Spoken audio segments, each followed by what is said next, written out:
adil bukan berarti sama rata. Sama rata itu tidak adil. Haji Damanhuri bin Haji Darda merupakan sosok yang sederhana. Beliau tidak bermewah-mewahan, pakaian seadanya, ya, makan pun tidak milah-milih. Karena pada dasarnya di sini panti sosial, ya, LKSA, Lembaga Kesejahteraan Sosial Anak. Jadi walaupun di sini pondok, di sini juga ada pantinya.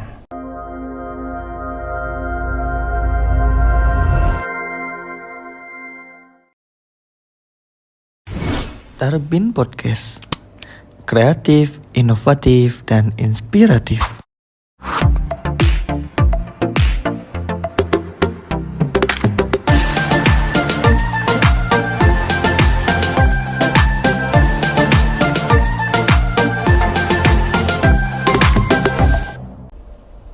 Baik, Assalamualaikum warahmatullahi wabarakatuh. Waalaikumsalam warahmatullahi. Ya, pada kesempatan kali ini alhamdulillah kita dapat berbincang langsung dengan putra pendiri Pondok Pesantren Tarbiyatul Mubtadiin, yakni bersama Ustadz Abdul Aziz. Oke, Ustadz Abdul Aziz, bagaimana kabarnya sekarang? Alhamdulillah. Oke. Baik. Oke, teman-teman, langsung saja untuk wawancara kali ini kita akan membahas tentang Pondok Pesantren Tarbiyatul Mubtadiin, mulai dari awal berdirinya hingga visi misi dan lain sebagainya. Ustadz Abdul Aziz, mungkin saya akan memberikan pertanyaan-pertanyaan yang sudah saya rangkum sedemikian rupa.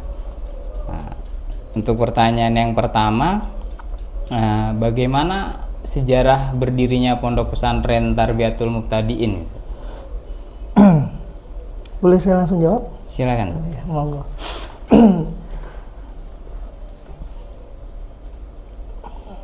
Pondok Pesantren Tarbiyatul Mubtadiin berdiri tahun 2006, yang mana didirikan oleh almarhum al-maghfurlah Kiai Haji Damanhuri bin Haji Darda. Pada awalnya pondok ini berdiri itu izinnya menggunakan paket PKBM. PKBM yang paket A, paket B, paket C itu pendidikan luar sekolah yang diadakan oleh Kementerian Kemendikbud, masih naungan Kemendikbud. PKBM ini penyelenggara kegiatan belajar mengajar. Nah, singkatannya. Dan di situ yang setara MI ya atau SD paket A disebutnya. Kemudian setara SMP atau MTS itu paket B. Secara SMA atau MA itu paket C. Beriringnya waktu itu berjalan di 2009 juga pondok berdiri, kemudian PKBM pun izin keluar 2009. Nah, agar anak-anak itu dapat melanjutkan ke jenjang berikutnya, karena dari situ nanti dapat ijazah yang diakui oleh pemerintah. Nah, tapi pada dasarnya pembelajarannya enggak seminggu sekali, jadi setiap hari. Nah, biasanya kalau paket ya atau PKBM itu seminggu sekali ketika weekend itu mereka baru belajar ya, semacam kursus gitu ya, tapi belajarnya ketika weekend. Ya, adapun kita di sini pelajaran pondok yang kita ajarkan ke mereka, nah nanti baru ketika weekend baru, dan di dalamnya juga kan ada pelajaran-pelajaran umum ya, tetap layaknya sekolah formal, tapi izinnya aja yang belum ada gitu. Itu 2009 ya sampai 2011 itu berdiri, kemudian 2009 sampai 2011. Nah, 2011 almarhum berpikir mau sampai kapan lembaga ini itu izinnya paket gitu loh, tidak ada formalnya. Oleh karenanya beliau buat MTS ya, itu di 2012 dibukalah MTS di sini formal, pendidikan formal MTS sampai sekarang. Alhamdulillah sekarang sudah terakreditasi MTS-nya. Untuk selanjutnya, Ustaz, apakah ketika sebelum menjadi gedung yang mewah nih lantai 3, itu bagaimana keadaan sebelumnya, ataukah sudah seperti ini, sudah mendapat ruangan, sudah ada ruangan kelas yang memadahi, atau sementara ada tempat-tempat untuk belajar anak-anaknya? Oke. Adapun pendidikan atau bangunan ya, bangunan yang kami miliki yaitu paling awal itu bangunan Asrama Putra yang sekarang. Itu dari wakaf dari kakek ya. Itu Asrama Putra yang mana 2 lantai, dulunya 2 lantai. Kemudian di situ kelas dan asrama dulunya ya, sejarah dulunya di situ kelas, asrama, bahkan kelas pun ya karena belum ada formal waktu di awal, jadi mereka belajar pun kelas 1 belajar kelas 1, kemudian kelas 2 dia belajar kelas 1 lagi karena ada yang baru. Itu waktu di awal-awal ya, makanya oleh karenanya kan sudah bagus, sudah buat izin MTS ya. Adapun gedung ya, kalau awal itu gedung depan, nah itu wakaf dari almarhum ya, kakek Haji Darda bin Haji Rosyid. Itu 2 lantai beserta bangunannya. Nah di situ dari mulai saya kecil ya itu sudah ada bangunan, sudah ada. Dan dulu itu jadi ijazah ketika SD itu ada 2, ijazah MDA diniyah dan ijazah SD formal ya yang SD. Itu yang awalnya. Kemudian dengan kegigihan almarhum ya, alhamdulillah mengembang ya, berkembang pesat Pondok Pesantren Tarbiyatul Muhtadin dari segi sarana prasarananya. Almarhum perbarui dikit demi sedikit, diperbaiki sampai akhirnya ngebangun belakang ini ya. Ini 2 lantai sudah ada tahun 2012, 2012, 2013, 2014-15 ini sudah berada nih. Izin 2012 dari mulai 2012 sudah ada. Sudah mulai ini fondasi, pembuatannya kelar mungkin 2013 dan bisa dipakai 2014 karena lumayan lama ya pembangunan. Itu segi pembangunan ya, alhamdulillah.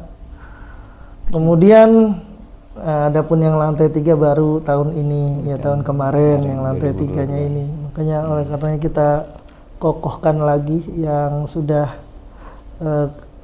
kelihatannya retak, itu kita perkuat lagi semuanya ya, alhamdulillah bisa berdiri tegak. Ini tuh kalau segi bangunan. Oke, untuk selanjutnya mungkin kita kembali ke sosok pendiri ya. Nah, bagaimana sosok pendiri Pondok Pesantren Tarbiyatul Muhtadin? Sosok pendiri Pondok Pesantren Tarbiyatul Muhtadin itu ayahanda tercinta Haji Damanhuri bin Haji Darda, merupakan sosok yang sederhana. Beliau tidak bermewah-mewahan, pakaian seadanya, ya, makan pun tidak milah-milih. Ya, adanya terong ya terong dimakan, adanya sayur asem ya sayur asem dimakan. Ya, sosok kesederhanaan yang beliau utamakan. Ya, kemudian dan beliau terus mendawamin itu sholat duha, ya. Kemudian sholat jamaah, ya. Karenanya di sini terus diwajibin sholat jamaah, ya, di aula-aula pondok, ya, yang tempat ditentukan terus. Itu yang selalu beliau dawamin hingga beliau sakit pun sebelum wafatnya, ya. Yang beliau ingat hanya sholat,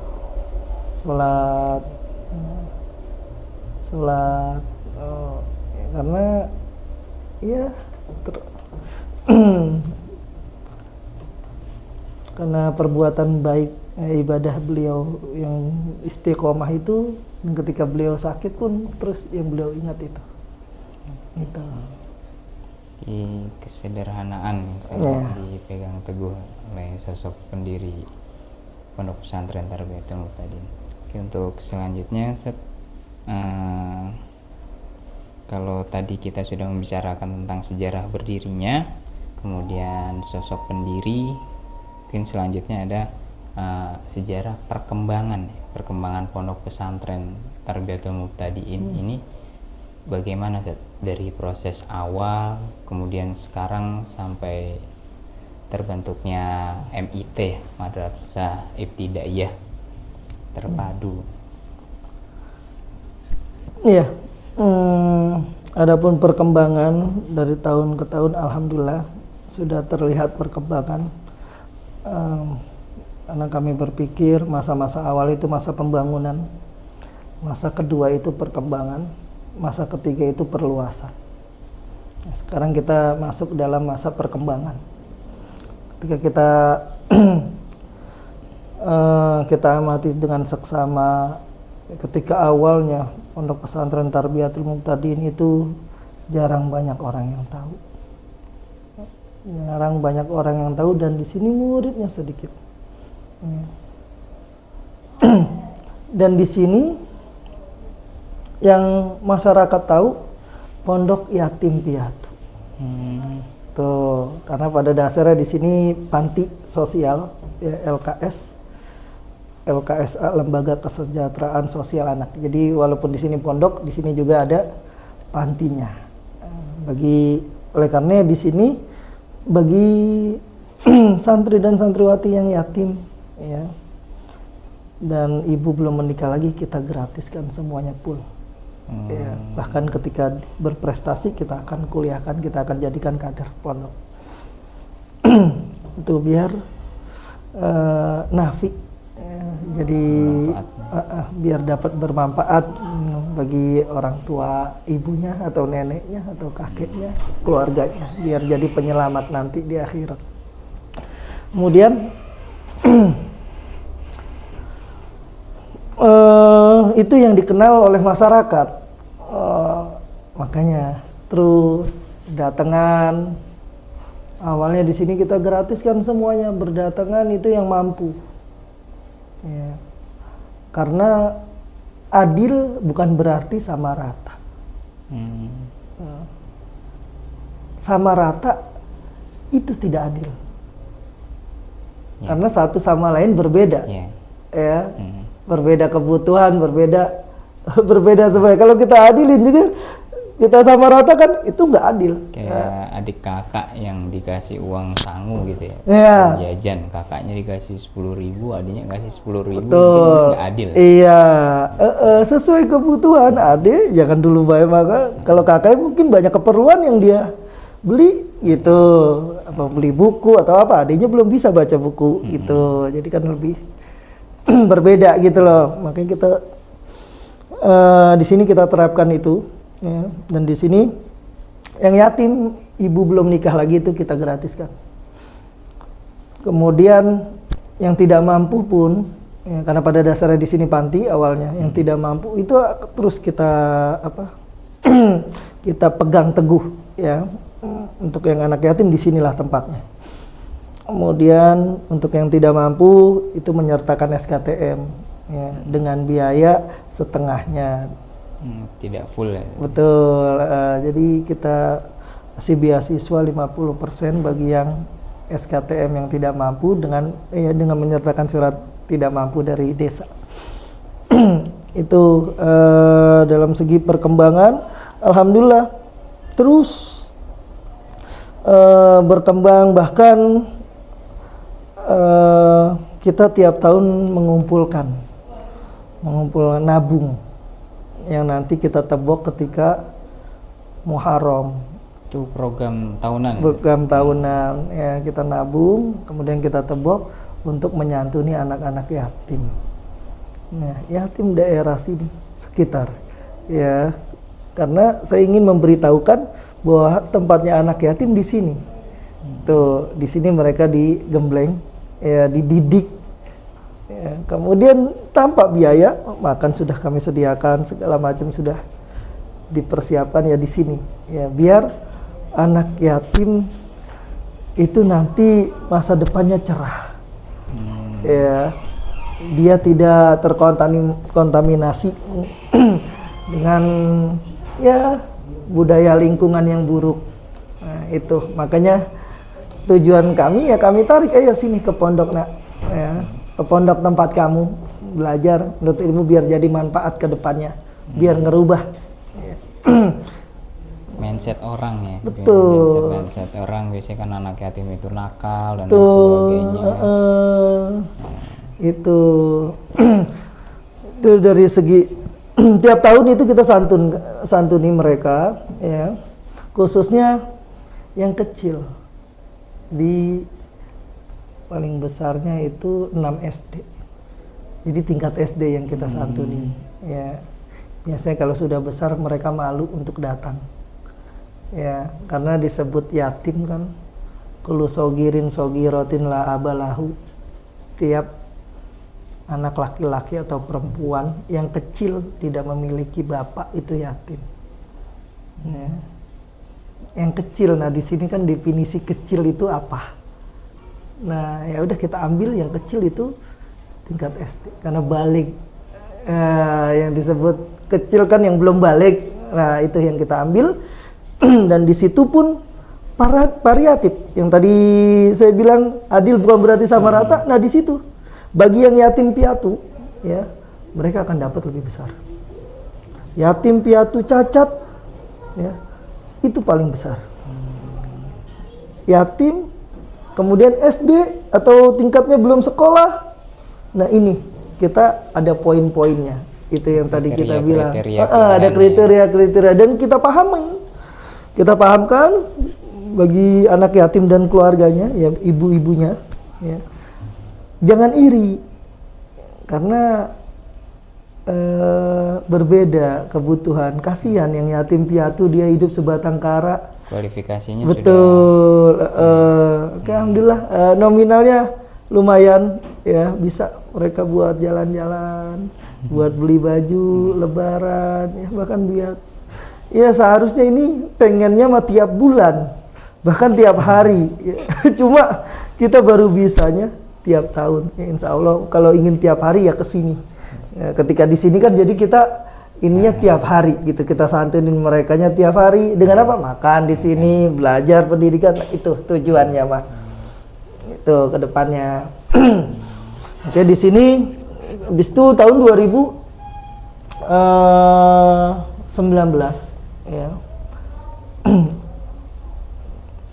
Di sini sudah ada bangunan 2 lantai ya.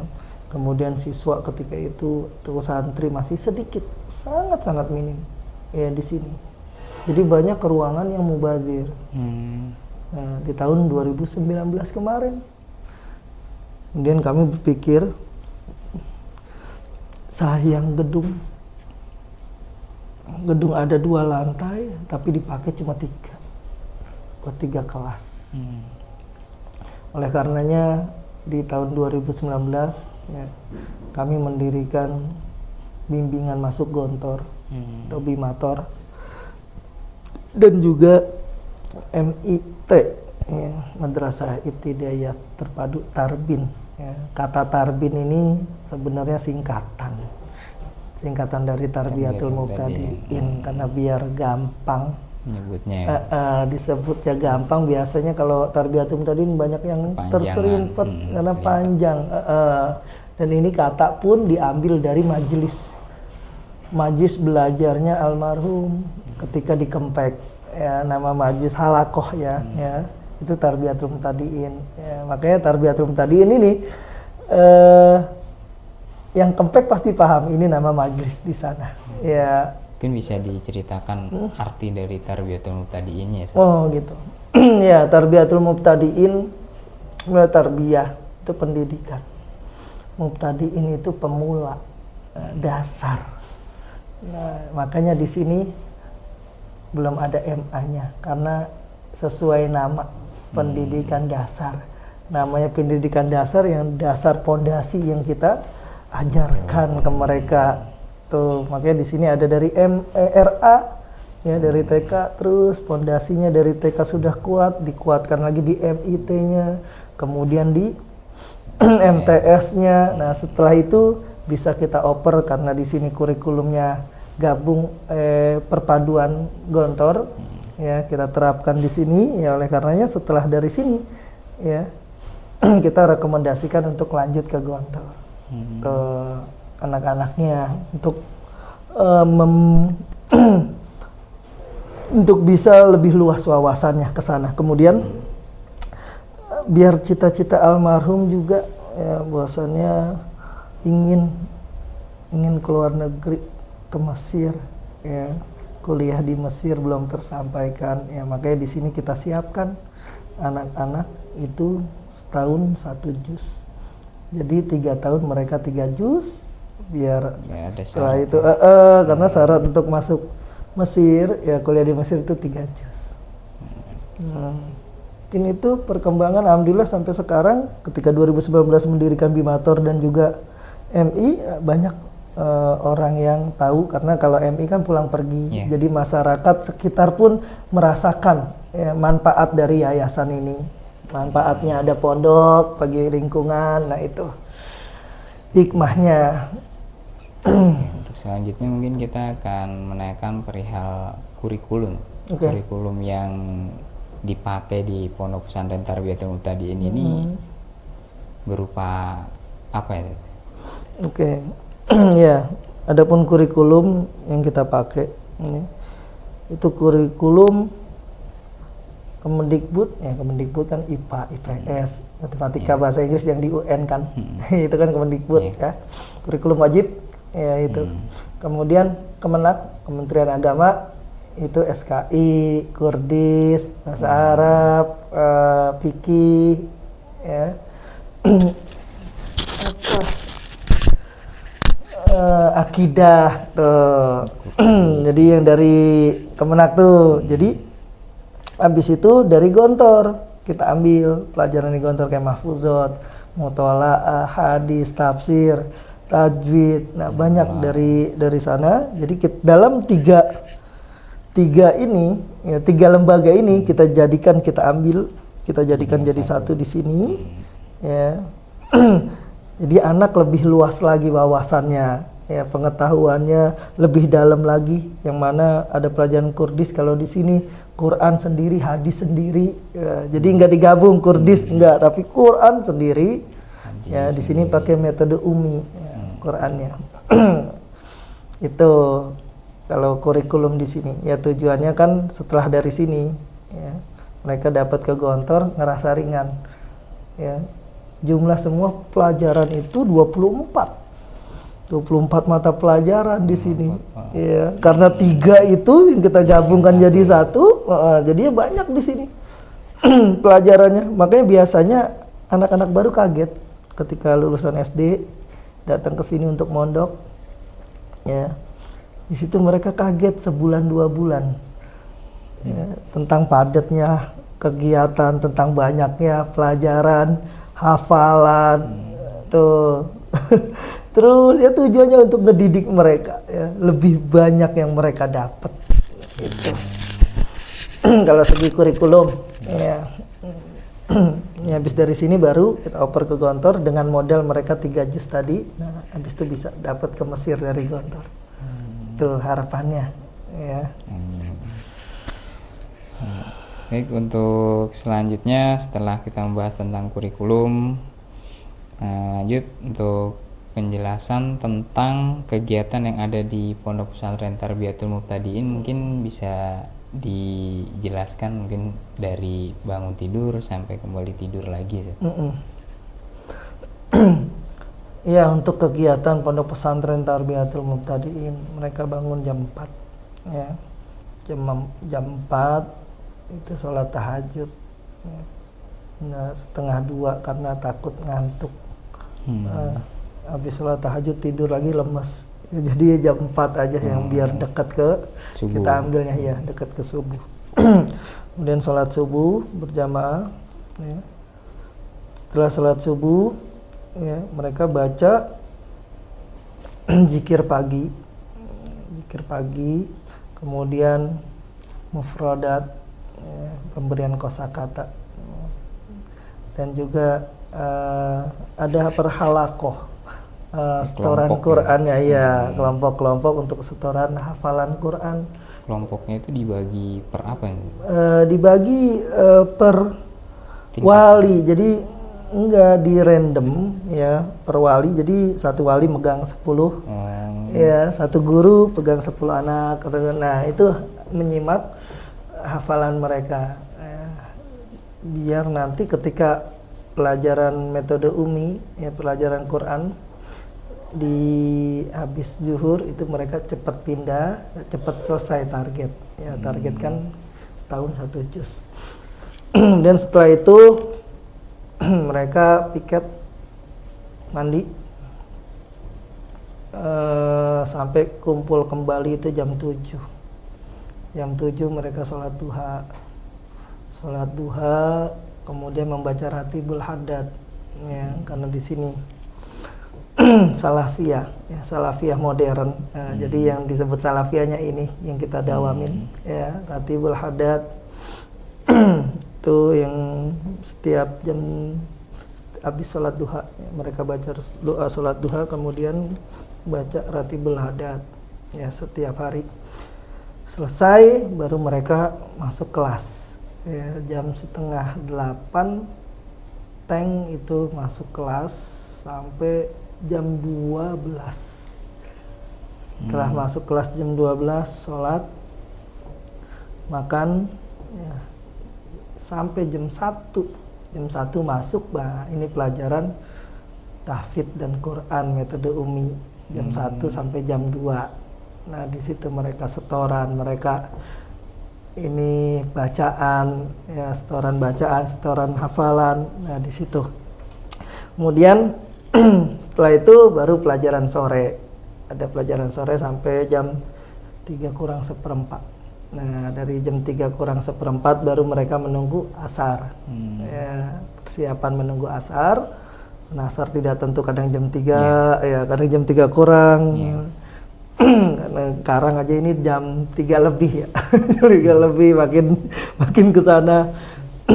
Itu. Habis setelah asar ya. Setelah asar mereka olahraga ya, yang mau nyuci jadi bebas, yang mau ke kantin jajan ya jajan, yang mau olahraga yang monggo olahraga. Tuh anak-anak refresh ya, karena seharian dari ya belajar, jadi refresh jadi sore hari mereka. Kemudian setelah itu jam 5 ya, jam 5:04 ya, mereka sudah berkumpul lagi di tempat sholat untuk tadarusul Quran. Nah, tadarus Qur'annya ini kita nerus. Contoh hari ini itu Al-Baqarah sampai ayat 40. Nah, besoknya nerus dari 41. Nah, jadi ketika hataman baru kita syukuran. Ya, hatmil Quran, alhamdulillah ini anak-anak ya sudah beberapa kali hatam. Tuh. Jadi semuanya pun biar jadi hatam gitu. Yang lain yang dengar pun baca bareng-bareng, satu yang baca. Nah, jadi kan semuanya ngikut hatam. Tuh. Itu untuk baca Qur'annya di sini ya, sebelum maghrib. Habis itu sholat maghrib ya, habis sholat maghrib baca surat Waqiah. Tuh. Kemudian habis sholat asar yaitu zikir sore. Zikir sore Habis itu sholat maghrib baru waqiah. Habis itu makan, habis sholat maghrib makan, kemudian sholat isya. Ya, sholat isya baru muwajjahah, ya belajar malam. Mengulang pelajaran pagi, mempersiapkan pelajaran besok. Nah, itu ada dengan wali kelasnya, dan juga ada pelajaran tambahan yang kita tekankan kayak bahasa Inggris, bahasa Arab, Quran, tajwid. Nah, itu yang pelajaran wajib mereka benar-benar di luar kepala. Nah, itu kita tambah di pelajaran malam ya, malam harinya. Mungkin itu sampai jam berapa? Sampai 9:30. Ya, mereka 9:30, habis itu jajan, ya jam 10 mereka baca doa. Itu. Itu. Jadi penjelasan tentang kegiatan ya, Ustaz ya. Yeah. Kegiatan di Pondok Pesantren Tarbiyatul Muqtadiin. Untuk selanjutnya, adakah pengaruh Pondok Pesantren Tarbiyatul Muqtadiin ini terhadap lingkungan sekitar? Iya. Saya bilang ada. Yang tadi saya bilang, ya sekarang sudah mulai banyak manfaat yang diambil dari pondok ini, karena pondok ini mulai terbuka untuk masyarakat. Ya, karena sebelumnya kan pondok, kalau sekarang kan ada yang pulang pergi. Yang MI pulang pergi, RA, MI pulang pergi, ya, kemudian MTS ada yang pulang pergi dan ada yang mondok. Sebagian. Jadi yang pulang pergi itu yang rumahnya dekat. Sebenarnya harapan kami kan mereka mondok, ya. Cuma saya berpikir kembali, kalau mondok nggak semuanya mau mondok. Tapi kalau sekolah pasti semuanya sekolah. Nah, sebenarnya tujuan saya ada pulang pergi itu, ya, biar anak ngerasa nyaman dulu. Ketika dia nyaman sama teman-temannya, dia akan minta sendiri dengan orang tua, "Mah, saya mau mondok kayak teman saya si ini," gitu harapannya. Dan di sini yang MTS itu boleh pulang pergi kelas 7, kelas 8. Kelas 9 wajib mondok. Wajib ya. Kelas 9 sebelum akhir wajib mondok. Begitu juga yang MI, ya pulang pergi kelas 1 sampai kelas 5. Kelas 6 wajib mondok. Oh, kelas 6 wajib mondok. Tujuannya melatih mereka biar nanti bisa melanjutkan sekolah di pondok. Tuh, biar mandiri, karena emang lagi ini tuh kelas 6 tuh lagi masa-masa nyari apa? Jati diri ya. Iya, betul. Itu. Untuk selanjutnya, nah tadi kan kita sudah membahas tentang kurikulum ya, Ustaz. Mungkin kita akan kembali ke sana sedikit mengenai bagaimana penjelasan tentang Pondok Tarbiyatul Muqtadiin ini dalam hal perpindahan dari, tadi kan secara jelas sudah dijelaskan bahwa pendiri almarhum Pak Haji Damanhuri dahulu pernah mondok di Kempek. Nah, perpindahan dari metode Kempek ke metode Umi, mungkin atau metode Gontor, apakah ada kesulitan atau ada apa ya, kesulitan atau ketidakkesinambungan antara beberapa metode? Ya, ini untuk baca Quran. Ya, ketika dulu zaman almarhum itu memakai metode Kempek, yang mana yang lebih dititik beratkan itu makhorijul huruf. Itu metode Kempek itu namanya saja atau sudah dari sananya namanya metode Kempek, atau itu sebutan? Sebenarnya bacaan. Oh, bacaan. Itu pun bacaan. Ketahuan ketika lulusan Kempek itu bacanya A'udzu billahi minasyaiton. Nah, jadi jelas setiap hurufnya itu. Ciri khasnya. Jadi jelas, sangat jelas satu dengan yang lain. Dan bahkan ketika di Kempek itu mereka baca Al-Fatihah, ya, itu 40 hari. Bisa ngelulusin Al-Fatihah 40 hari. Kalau dia lulus di 40 hari, baru bagus. Iya, tapi sebelum 40 hari belum ada yang lulus. Ya, karena Al-Fatihah umul Quran itu ketika metode kempek. Ya. Habis itu dari metode kempek menuju ke umi, ya, metode umi. Nah, dari sini sebenarnya setiap metode kan ada kekurangan dan ada kelebihan. Ya, jadi gimana kita mau mana yang mau kita pakai, gitu. Alhamdulillah dari tahun kemarin, ya, tahun kemarin itu kita sudah memakai metode umi, ya, metode umi ini metode yang enggak cuma menekankan makharijul huruf, jadi ditekankan semuanya, tajwid, ketukan, dan juga nada. Nah, jadi yang membaca Quran dengan metode umi biasanya yang mendengarkan pun akan ngikut. Ketika ketukannya kurang aja satu, ketahuan dia kurang panjang itu. Nah, jadi kan beda ya ketika kita mendengar bacaan Quran, yang enak kan kita ngikut, oh ini kurang dikit. Nah, ketukannya, nah kalau metode umi ketahuan, jadi dia kurang ketahuan dan enak didengar. Itu dan mudah untuk dipelajari bagi kalangan anak-anak itu sangat mudah, ya. Tuh, dan enak, ada ininya, nadanya, jadinya mereka ya alhamdulillah dengan cepet. Dengan metode umi itu mereka cepet.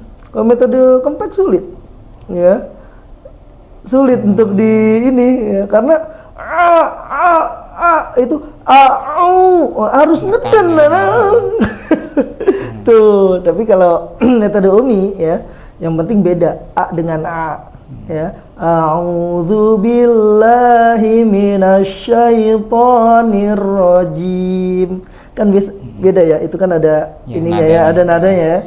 Dengan a'udzu billahi minasyaitonir rajim. Nah, itu sudah berbeda gitu loh, dan itu kan sulit untuk diajarkan di sini gitu loh. Nah, oleh karena di sini ada RAMIMTS, yang mana kita pikirkan semuanya biar gampang metode itu masuk, dan target, sebenarnya target kita kecapai. Ketika metode mudah, target kan cepat. Tapi ketika metodenya yang kita pakai sulit, target pun lama tercapainya gitu maksud saya. Alhamdulillah kemarin kita sudah hatam yang juz 30, kemudian tahun ini hatam juz 29, jadi ada 2 juz yang dihatam, ya, karena baru mulai tahun kemarin, dan tahun berikutnya insyaallah 3 juz sesuai dengan cita-cita kita, jadi 1 tahun 1 juz, ya.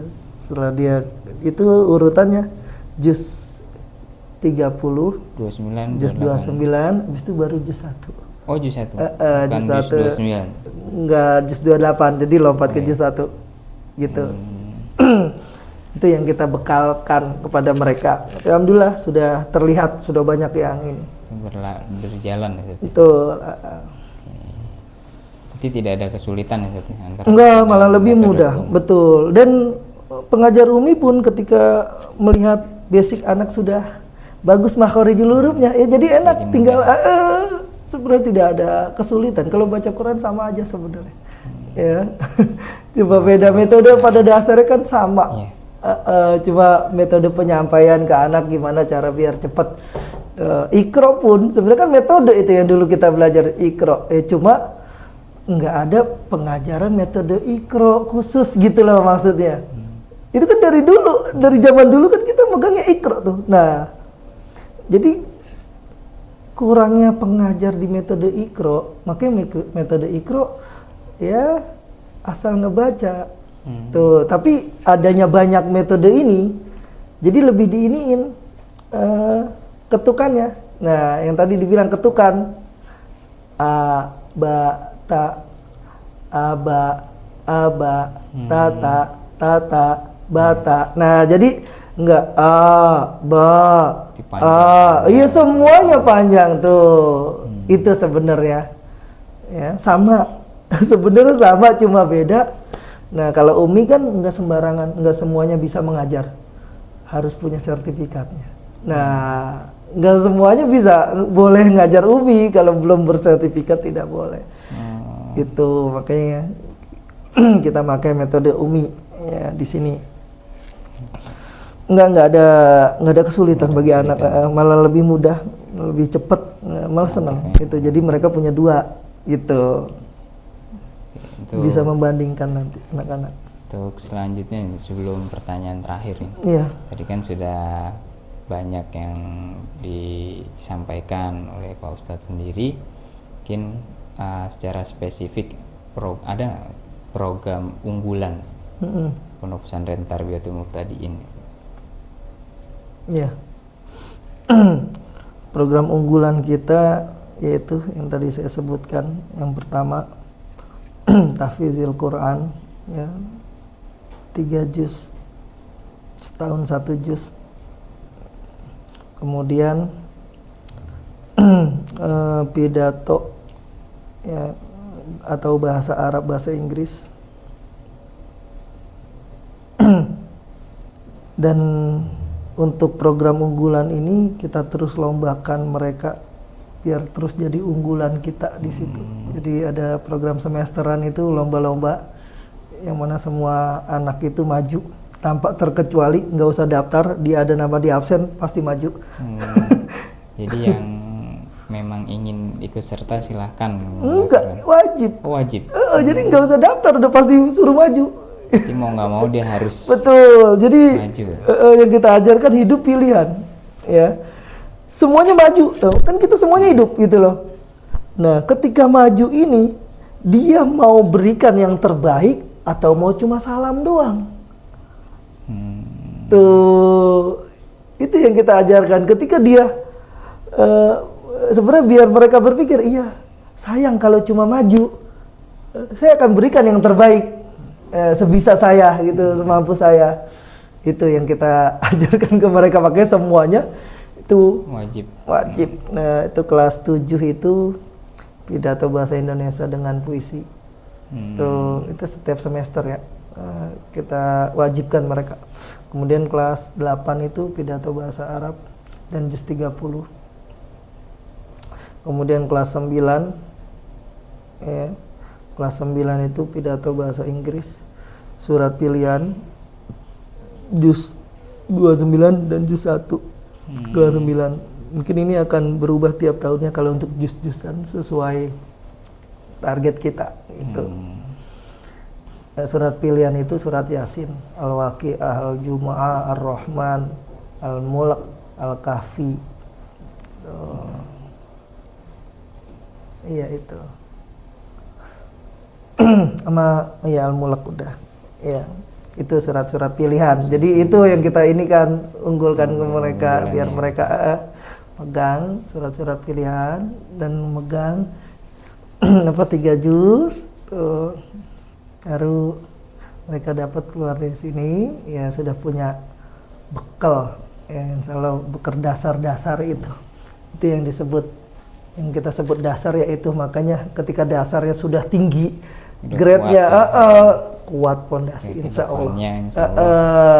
Tinggal tinggal ke depannya selalu cukup untuk bekal ngarungi sekolah selanjutnya gitu.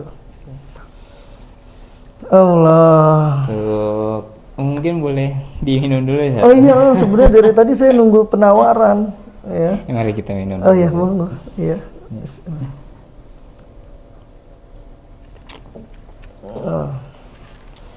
Jadi Ustaz, untuk yang terakhir nih Ustaz. Iya. Yang terakhir, ini pertanyaan yang terakhir adalah bagaimana adakah harapan ya?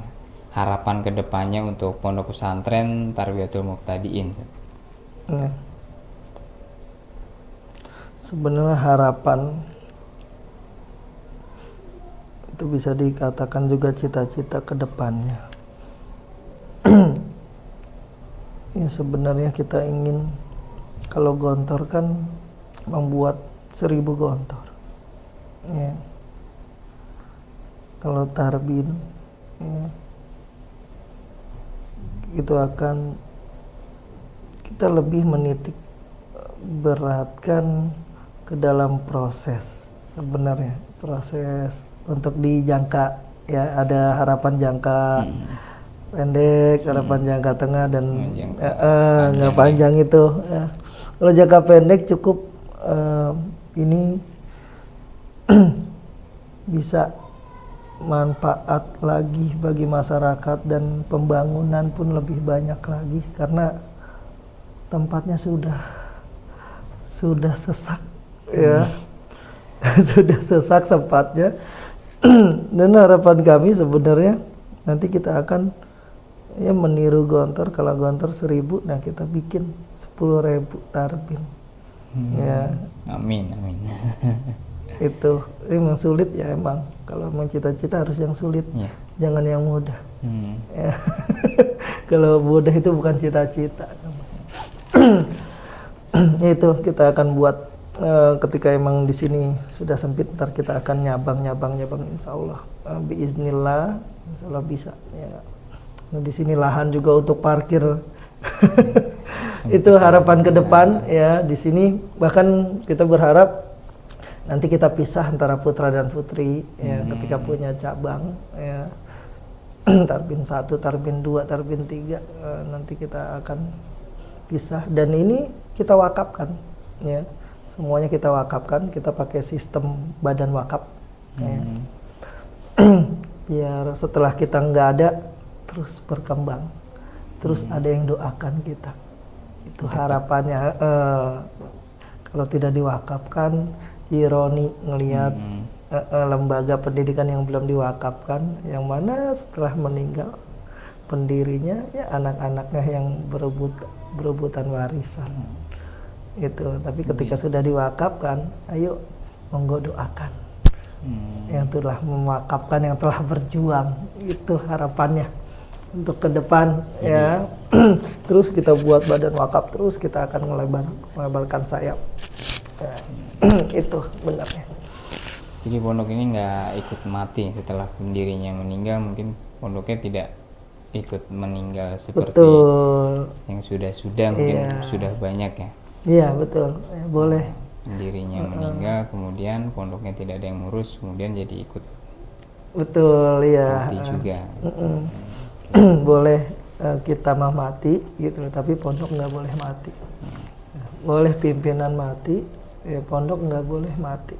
Terus, nah makanya kita mencontoh yang sudah berjalan itu wakaf. Ini yang akan kita wakafkan semuanya. Wakaf dunia pendidikan itu sebaik-baiknya wakaf warisan. Itu sebaik-baiknya warisan bagi anak. Itu lembaga pendidikan. Silahkan terus, dan nggak bisa dijual belikan. Itu. Baik, Ustaz, terima kasih atas penjelasannya yang sangat jelas ya. Mungkin kita akhiri ya, Ustaz. Iya, boleh. Kita akhiri. Jadi teman-teman, mungkin kita akhiri perbincangan kita pada kali ini dengan Ustadz Abdul Aziz. Ya, saya selaku pembawa acara memohon maaf apabila dalam penyampaian ada salah-salah kata. Kurang lebihnya saya mohon maaf. Assalamualaikum warahmatullahi wabarakatuh. Waalaikumsalam warahmatullahi wabarakatuh.